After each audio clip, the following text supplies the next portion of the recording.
Olá pessoal, eu sou o professor Michel, editor do blog História Digital, e na aula de hoje nós vamos aprender sobre o imperialismo dos Estados Unidos na América Latina. Este assunto está ligado a um fato histórico que ocorreu no século XIX chamado imperialismo, e na descrição do vídeo há um resumo completo para que vocês consigam entender o contexto histórico em que aconteceu esse imperialismo norte-americano aqui na região da América Latina. E antes de começar oficialmente, eu gostaria de dizer duas coisas. Primeiro que eu não sou um anti-americanista, e esta videoaula não é uma apologia ao anti-americanismo. Então não estou fazendo aqui uma propaganda contra os Estados Unidos. E o termo imperialismo é um termo de origem esquerdista, marxista, que sempre se refere a algo que não traz contribuição. Então quando a gente fala imperialismo, ou anti-imperialismo, ou os países imperialistas, geralmente a gente fala de um movimento que não traz contribuição para os países que foram alvos desta expansão imperialista. Então a gente tem aqui uma questão conceitual. Enfim, o que foi o imperialismo? O imperialismo, de modo geral, ele também ficou conhecido como neocolonialismo, então uma nova forma de colonização. Foi um movimento de expansão territorial, cultural e econômica de nações industriais europeias sobre regiões da África e da Ásia a partir do século XIX. O imperialismo dos Estados Unidos foi uma resposta ao imperialismo europeu na Ásia e na África. Então os Estados Unidos mirou na América Latina nessa expansão, nessa influência cultural e econômica, e por que não dizer também territorial, se a gente considerar a influência que os Estados Unidos teve sobre Cuba, que a gente vai falar mais adiante. Por que os Estados Unidos conseguiu ter essa influência tão grande na América Latina? Influência essa que a gente percebe até hoje. Por vários motivos. Primeiro, após a independência das colônias espanholas, ocorreu uma fragmentação política nesses novos países da América Latina, como o Equador, Colômbia, Cuba, Porto Rico, o próprio México, etc. Em segundo lugar, depois da independência das colônias espanholas, o poder político ficou na mão de uma aristocracia pós-colonial. E, além disso, grande parte desses países que conquistaram, inclusive o Brasil, que conquistaram a sua independência dos países europeus, como Portugal e Espanha, eles acabaram permanecendo com uma estrutura típica de colônia de exploração. Tanto que o Brasil ele permaneceu escravocrata, ele permaneceu tendo escravos até 1888, mesmo que a independência tenha acontecido em 1822. Então havia ali um cenário que facilitou essa expansão norte-americana. E esse imperialismo norte-americano, ele ocorreu através de duas questões principais. Uma foi a doutrina Monroe e a outra foi a política do Big Stick. Então a gente vai começar falando da doutrina Monroe. Essa doutrina Monroe, ela teve esse nome. A doutrina é um conjunto de ideias. Teve esse nome por causa de um presidente chamado James Monroe, que em 1823 ele citou uma frase que foi o slogan da doutrina Monroe. E a frase é América para os americanos. Então a ideia é o seguinte: já que os europeus, alguns países industriais europeus, estavam expandindo o território na África e na Ásia, os Estados Unidos iria expandir o seu território, a sua influência, a sua economia na América Latina. As disposições da doutrina Monroe diziam o seguinte: nenhum país europeu iria criar novas colônias na América.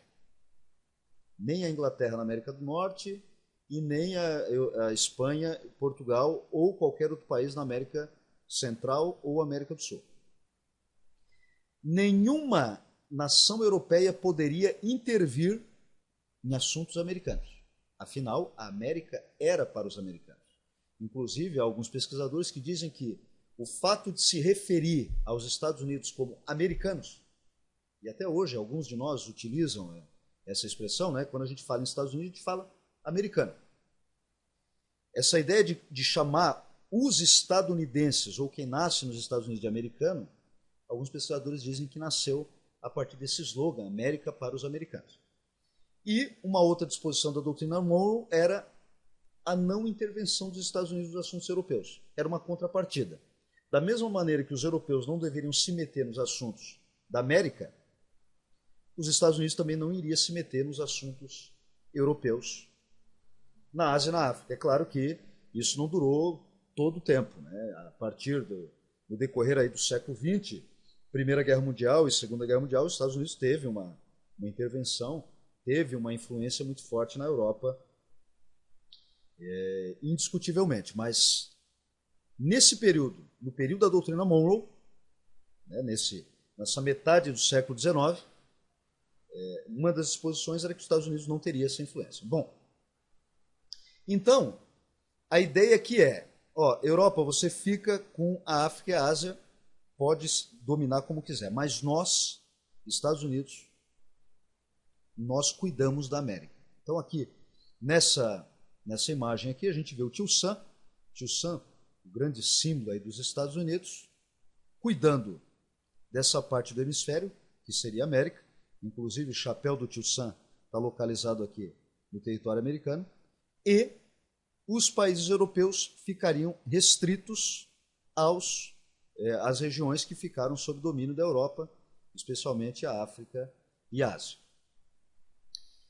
E a política do Big Stick foi uma continuação da doutrina Monroe.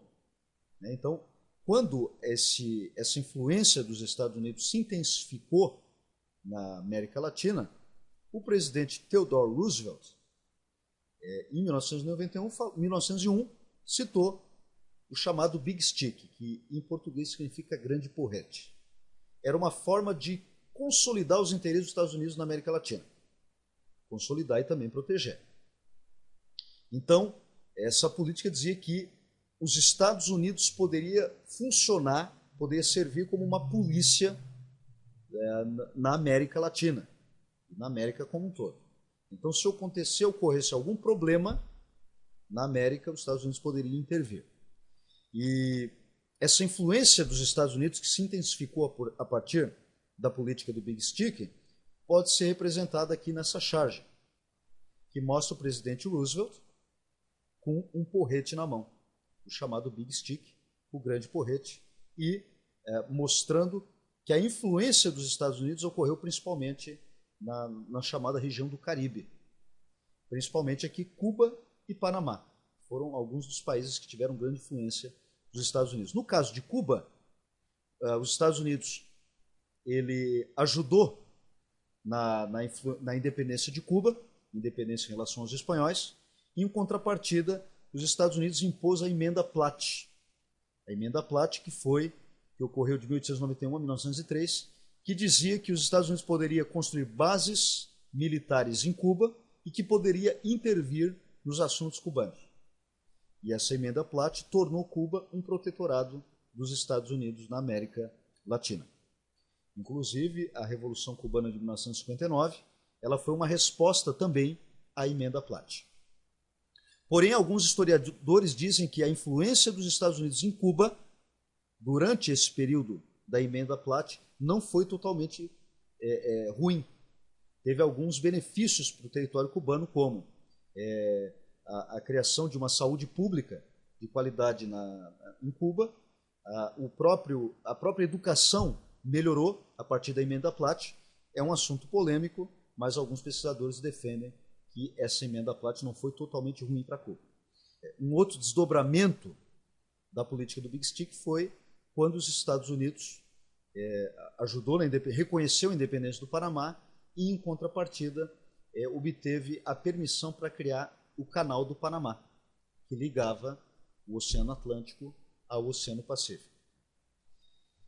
Então é isso.